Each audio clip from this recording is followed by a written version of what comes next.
Hello student, কেমন আছো সবাই? মুন্না ইংলিশ কর্নারে তোমাদেরকে স্বাগতম। আসসালামু আলাইকুম। আমি মুন্না আছি 40তম বিসিএস এর কোশ্চেন সলভ ক্লাস তোমাদের সাথে। তো প্রত্যেকটা কোশ্চেন আজকে নিখুঁতভাবে আলোচনা হবে। তো কথা না বাড়িয়ে আমরা প্রথম কোশ্চেন দিয়ে শুরু করি। Please write me at the above address. বলছে the word above in the sentence is. তাহলে এই সেন্টেন্সে অ্যাবভটা কোন পার্টস অফ স্পিচ হিসেবে ব্যবহার হয়েছে সেটা আমাদের ফাইন্ড আউট করতে বলছে। দেখো, আমি একটা সহজ ট্রিক শিখাই। নাউনের পূর্বে যদি কোনো ওয়ার্ড থাকে সেটা 100% অ্যাডজেক্টিভ হবে। নাউনের পূর্বে কোনো ওয়ার্ড থাকলে সেটা কি হবে? Adjective.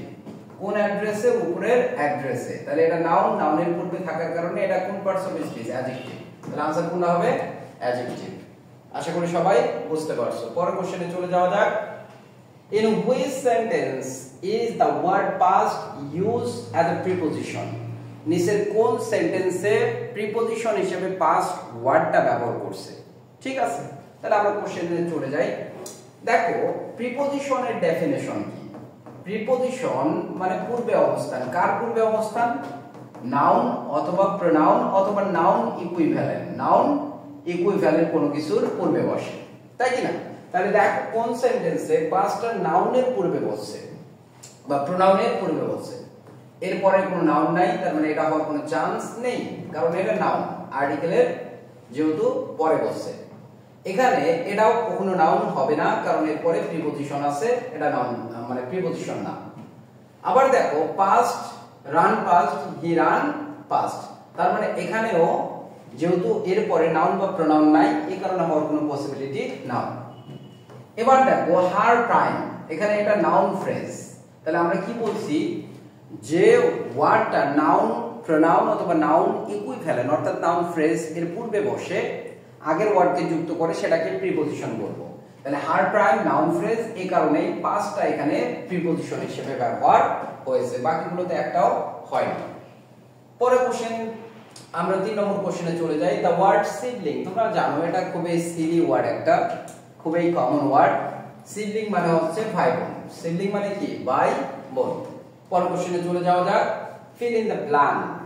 As he was talking, যেহেতু যখন সে কথা বলতেছিল, he suddenly broke saying that's lie, সে হঠাৎ করে ব্রোক ইন মানে থামিয়ে দাও। ব্রোক ইন মানে কি?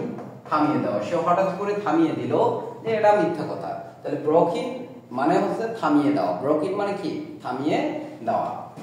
এরপর কোশ্চেন দেখা যাক। You may go for a walk if you feel dash. তাহলে দ্যাশ এটা কি? প্রিপজিশন। এর পূর্বে আমরা লাইক ব্যবহার করে পছন্দনীয় অর্থে ব্যবহার করতে পারি। You may go for a walk if you feel like it, যদি তুমি এটা পছন্দ করো। If you feel like it, ঠিক আছে। এরপরে কোশ্চেনে চলে যাওয়া যাক। Identify the word which is spelled incorrectly। বলছে নিচের কোন ওয়ার্ডটা বানান ঠিকঠাক নাই। দেখো, পারসিভারেন্স মানে কি? অধ্যাবসায় একদম ঠিকঠাক, পারসিভারেন্স, PERSEVERNC, পারসিভারেন্স। মেইনটেনেন্স ঠিক আছে, কনভেলিসিন ঠিক আছে, কিন্তু এই যে কনসাইনটাস, তাহলে কনসাইনটাস হবে, কনসাইনটাস। টি হইতো, এখানে সি দিয়ে রাখছে। তাহলে টি যদি থাকতো তাহলে বানানটা ঠিক থাকতো, যেহেতু টি নাই সি আছে, তার মানে বানানটা ভুল। आंसर কোনটা? এ। আমরা 7 নম্বর কোশ্চেনে চলে যাই। You look terrified in that dress. বলছে তোমাকে অসাম লাগছে, অস্থির লাগছে এই ড্রেসে। আমরা তাহলে বলতে পারি you look beautiful in the dress, না বলে বলতে পারি আমরা কি বলতে পারি? You look terrified, you look terrific in that dress. তাহলে আমরা এই টেরিফিক বলতে এখানে এক্সিলেন্ট কে বোঝাইছে। কি বোঝাইছে বলো? এক্সিলেন্ট, চমৎকার। হ্যাঁ, পরের কোশ্চেন দেখো। Someone who is ক্যাপ্রিসিয়াস, someone who is ক্যাপ্রিসিয়াস is, ক্যাপ্রিসিয়াস মানে খামখেয়ালি। ক্যাপ্রিসিয়াস মানে কি? খামখেয়ালি। এগুলো ওয়ার্ড মিনিং আমাদের জানতে হবে, বুঝছো? যেখানে নতুন ওয়ার্ড পাবা সেখানেই নতুন ওয়ার্ড শিখে রাখবা, তাহলে সিনোনিম অ্যান্টোনিমের ক্ষেত্রে খুবই হেল্পফুল হবে। তাহলে ক্যাপ্রিসিয়াস মানে হচ্ছে খামখেয়ালি। তাহলে আমরা বলতে পারি known for sudden change in attitude or behavior। মানে আচরণের হঠাৎ করে ভিন্ন আচরণ করে বসে, মানে খামখেয়ালি আচরণ করে বসে, সেক্ষেত্রে আমরা বলতে পারি someone who is capricious বলতে বোঝায় known for sudden change in attitude or behavior। আমরা 9 নম্বর কোশ্চেনে চলে যাই, which one of the following words is masculine, মানে কোনটা পুরুষবাচক শব্দ। তাহলে দেখো এখানে lad lass এর সিনোনিম, মানে এটা মূলত ম্যাসকুলিন, মানে পুরুষকে বোঝায়। হ্যাঁ, পিলো, পিলো মানে কি? পিলো মানে হচ্ছে তোমার বালিশ, পিলো বালিশ, তাই কি না? এটা নিউট্রাল জেন্ডার। মেয়ার, মেয়ার মানে ঘোড়কি, মেয়ার মানে কি? ঘোড়কি, ঘোড়কি। ঘোড়া হর্স বাই স্ট্যালেন, মেয়ার এর ফেমিনিন জেন্ডার। পনি এটা হচ্ছে কি কমন জেন্ডার হিসেবে ব্যবহার হয় পনি। তাহলে आंसर কোনটা দাঁড়াচ্ছে? ল্যাড, ম্যাসকুলিন জেন্ডার হিসেবে ব্যবহৃত হবে।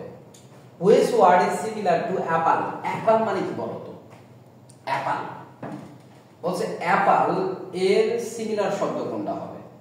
অ্যাপল এর সিনোনিম ডিসিভ মানে প্রতারণা করা, কনফিউজ মানে ঘোলাটে করা, তাই কি না? তারপরে সলিসিট এটা হবে না, ডিজমে হবে। Apple dismay, apple dismay, apple dismay. ঠিক আছে, তোমরা কমেন্ট সেকশনে আমাকে অ্যাপল এর অর্থটা লিখে দিবা।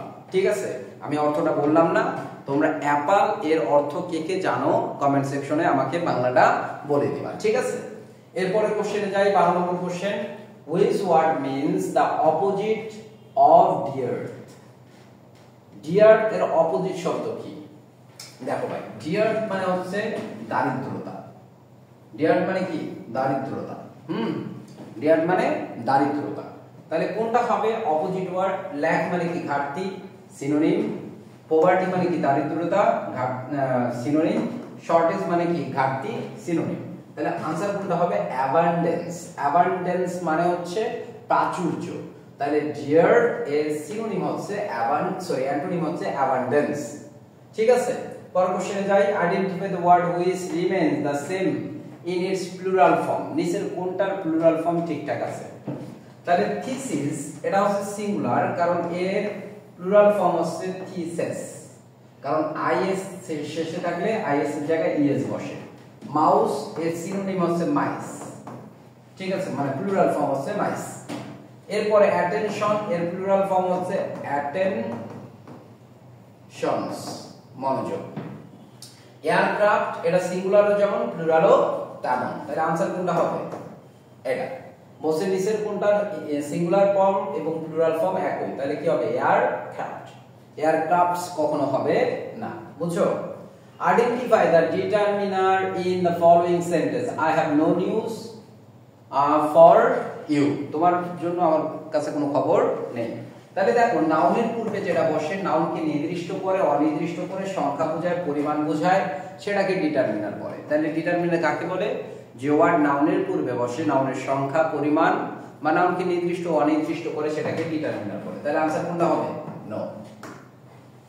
A lost opportunity, a lost opportunity never returns, here lost is a, এখানে লসটা কি? তাহলে বলো তো কোনটা হবে? লস্ট অপরচুনিটি কি নাউন না? আমরা জানি V3 নাউনের পূর্বে বা পরে বসে যদি অ্যাডজেক্টিভ হিসেবে কাজ করে সেটাকে পার্টিসিপল বলা হয়। কোন পার্টিসিপল? Past participle. তাহলে জিরান্ডিয়াল ইনফিনিটিভ হওয়ার কোনো চান্স নাই। ভার্বাল নাউন ভার্বের সঙ্গে আইএনজি যুক্ত হয়, জিরান্ডটাও কি ভার্বের সঙ্গে আইএনজি যুক্ত হয়। এটা যেহেতু ভার্বের V3 ফর্ম, তার মানে কি পাস্ট পার্টিসিপল। যেহেতু অপশনে শুধু পার্টিসিপল দেওয়া আছে, এই কারণে आंसर হবে কি? পার্টিসিপল। মনে থাকবে তো? তাহলে পার্টিসিপল কি? V3 নাউনের পূর্বে বা পরে বসে যখন অ্যাডজেক্টিভের কাজ করে সেটাকে পাস্ট পার্টিসিপল বলে থাকি।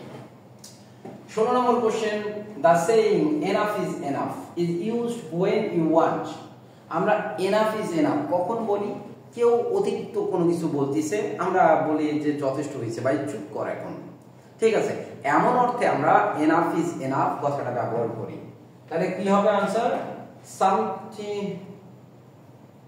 something to stop, something to stop মানে কোনো কিছু থামানোর ক্ষেত্রে আমরা এনাফ ইজ এনাফ কথাটা ব্যবহার করে থাকি। পরের কোশ্চেন চলে যাওয়া যাক। হি ran with great speed, সে দৌড়ালো। কিভাবে দৌড়ালো? অনেক দ্রুত।